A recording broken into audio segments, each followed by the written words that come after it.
One नीति और कानून।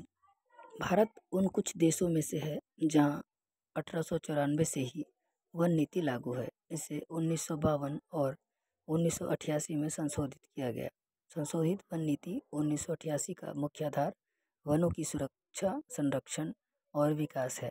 इसके मुख्य लक्ष्य हैं पारिस्थितिकी संतुलन के संरक्षण और पुनर्स्थापना द्वारा पर्यावरण संतुलन को बनाए रखना, प्राकृतिक संपदा का संरक्षण, नदियों, झीलों और जलाशयों के जल ग्रहण क्षेत्र में भूमि कटाव और वनों के क्षरण पर नियंत्रण, राजस्थान के रेगिस्तानी इलाकों तथा तटवर्ती क्षेत्रों में रेत के टीलों के विस्तार पर नियंत्रण, राजस्थान के रेगिस्तानी इलाकों तथा तटवर्ती क्षेत्रों में रेत के टीलों के विस्तार को रोकना, व्यापक वृक्षारोपण और सामाजिक वानिकी कार्यक्रमों के जरिए वन वृक्षों के आच्छादन में महत्वपूर्ण बढ़ोतरी करना, ग्रामीण और आदिवासी जनसंख्या के लिए ईंधन की लकड़ी, चारा तथा अन्य छोटी मोटी वन उपज आवश्यकताओं की पूर्ति के लिए कदम उठाना, राष्ट्रीय आवश्यकताओं की पूर्ति के लिए वन उत्पादों में वृद्धि, वन उत्पादों के सही उपयोग को बढ़ावा देना और लकड़ी का अनुकूलतम विकल्प खोजना और इन उद्देश्यों की पूर्ति और वर्तमान वनों पर दबाव कम करने के लिए बड़े पैमाने पर आम जनता, विशेषकर महिलाओं का अधिकतम सहयोग हासिल करना। राष्ट्रीय वन अधिनियम 1927 के लागू होने के बाद वनीकरण के क्षेत्र में कई वैचारिक बदलाव आए, लिहाजा इस अधिनियम में सुधार की आवश्यकता महसूस की गई। वनों और वन जीवन के क्षेत्र में कामकाज की समीक्षा के लिए वन पर्यावरण मंत्रालय ने 7 फरवरी 2003 को राष्ट्रीय वन आयोग का गठन किया। इस आयोग का कार्यकाल 2 वर्ष का है। अगले 20 वर्षों के लिए एक बृहद रणनीतिक योजना के रूप में राष्ट्रीय वन्य कार्यक्रम NFAP भी तैयार किया गया है। इस कार्यक्रम का उद्देश्य वनों की कटाई को रोकना तथा देश के 1/3 भाग को वृक्षों या वनों से ढकना है। वन संरक्षण अधिनियम 1980 के अंतर्गत वन भूमि को गैर वन भूमि में बदल जाने से पहले केंद्र सरकार की अनुमति लेनी पड़ती है। क्षेत्रीय मुख्य वन संरक्षकों को 5 हेक्टेयर तक की वन भूमि को गैर वन प्रयोजनों के लिए मंजूरी देने का अधिकार प्राप्त है, लेकिन इसमें उत्खनन व अवैध कब्जे को नियमित करने का अधिकार शामिल नहीं है। इन संरक्षकों को राज्य सलाहकार समूह के परामर्श से 5 से 20 हेक्टेयर तक की भूमि के मामलों पर विचार करने का भी अधिकार है। मंत्रालय ने वन संरक्षण नियमन 2003 को अधिसूचित कर 1981 में पारित वन अधिनियम को संशोधित कर दिया। प्राणी कल्याण विभाग जुलाई 2002 में वन एवं पर्यावरण मंत्रालय का अंग बना। इससे पहले यह विभाग सांख्यिकी तथा कार्यक्रम क्रियान्वयन मंत्रालय के अंतर्गत था।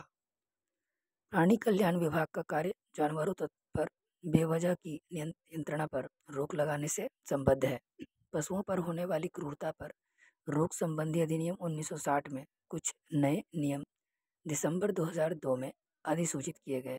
इनमें जीव जन्म नियंत्रण क्रूरता नियम 2001 मुख्य रूप से शामिल है। इस विभाग का मुख्य कार्य पशुओं पर क्रूरता संबंधी अधिनियम 1960 के विभिन्न प्रावधानों को प्रभावकारी ढंग से लागू करना है।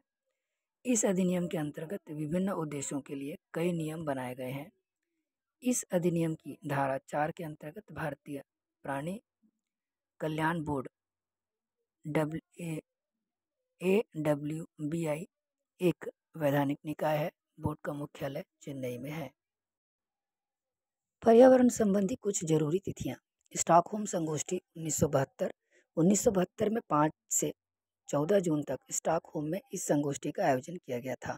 इसमें 114 राष्ट्रों ने प्रतिभागिता की तथा 150 एक्शन योजनाएं तय की गईं। इसी संगोष्ठी में 5 जून को विश्व पर्यावरण दिवस घोषित किया गया।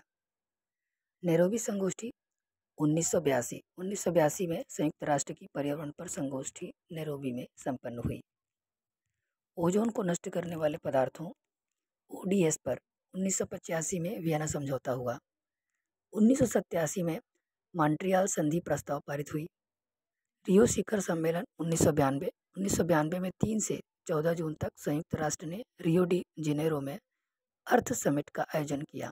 इसमें ग्रीन हाउस गैसों के उत्सर्जन, वन, जनसंख्या, प्रौद्योगिकी हस्तांतरण, वित्त, डिग्रेडेशन जैसे 6 मुद्दों पर चर्चा की गई। सतत विकास का ब्लूप्रिंट तैयार किया गया। आवश्यक उपयोग को छोड़कर हेलेंस पर प्रतिबंध 1 जनवरी 2001। क्योटो संधि अगस्त 2002 में क्योटो संधि में भारत शामिल हुआ। क्योटो संधि के अनुसार विकसित देश 2008 से 2012 के दौरान ग्रीन हाउस गैसों के उत्सर्जन को 1990 के स्तर से 5.2% के अवसर से घटाएंगे। CFC के उपयोग पर प्रतिबंध कुछ आवश्यक दवाइयों को छोड़कर 1 जनवरी 2003। जैवमंडल आरक्षित क्षेत्र। जैवमंडल आरक्षित क्षेत्रों के मुख्य उद्देश्य पौधों, जीव जंतुओं तथा सूक्ष्म जीवों की विविधता तथा संपूर्णता को बनाए रखना, पारिस्थितिकी विज्ञान तथा पर्यावरण संबंधी अन्य मामलों में अनुसंधान को प्रोत्साहन देना और शिक्षा, जागरूकता तथा प्रशिक्षण की सुविधाएं प्रदान करना है। अब तक निम्नलिखित जैवमंडलीय आरक्षित क्षेत्र स्थापित किए जा चुके हैं: नीलगिरी, नंदा देवी, नोकरेक, ग्रेट निकोबार, मन्नार की खाड़ी, मानस, सुंदरबन, सिमलीपाल, डिब्रू, दिखौबा, देहांग देबंग, पचमढ़ी, कंचनजंगा और अगस्तमलई। इन जैव मंडलों में से 3 नीलगिरी, सुंदरबन और मन्नार की खाड़ी को यूनेस्को ने जैव मंडलीय आरक्षित क्षेत्र के विश्व नेटवर्क पर मान्यता प्रदान की। नीलगिरी को, जो कि 5520 वर्ग किलोमीटर क्षेत्र में फैला हुआ है, तमिलनाडु, केरल और कर्नाटक राज्यों में स्थापित, जिसे 1 अगस्त 1986 को संरक्षित किया गया था। नंदा देवी, जो कि 2236.74 वर्ग किलोमीटर क्षेत्र में फैला हुआ है, उत्तरांचल में है और इसे 1988 में घोषित किया गया। नोकरेक 820 वर्ग किलोमीटर में फैला हुआ, यह मेघालय में स्थित है और इसे भी 1988 में संरक्षित किया गया। मानस 2837 वर्ग किलोमीटर क्षेत्र में फैला हुआ है, जो कि असम में है और इसे 1989 में संरक्षित घोषित किया गया। सुंदरबन 9630 वर्ग किलोमीटर में फैला है, जिसे 1989 में संरक्षित घोषित किया, जो कि पश्चिम बंगाल में स्थापित है। तमिलनाडु में स्थित मन्नार की खाड़ी 10,500 वर्ग किलोमीटर, जिसे 1989 में संरक्षित घोषित किया गया। ग्रेट निकोबार 885 वर्ग किलोमीटर क्षेत्र में फैला हुआ है, जो कि 1989 में इसे संरक्षित किया गया, जो कि अंडमान निकोबार द्वीप समूह में स्थित है। सिमलीपाल 4374 वर्ग किलोमीटर क्षेत्र में फैला हुआ, उड़ीसा में स्थित यह जैवमंडल संचयन क्षेत्र, जिसे 1994 में संरक्षित घोषित किया गया। डिब्रू दिखौबा 765 वर्ग किलोमीटर क्षेत्र में फैला हुआ है, असम में है स्थित और 1994 में इसे संरक्षित घोषित किया गया। देहांग देबांग 5111.5 वर्ग किलोमीटर क्षेत्र में अरुणाचल प्रदेश में फैला हुआ, जिसे 1988 में संरक्षित घोषित किया गया। मध्य प्रदेश में स्थित पचमढ़ी 4926.28 वर्ग किलोमीटर क्षेत्र में फैला हुआ, जिसे 1999 में संरक्षित घोषित किया गया।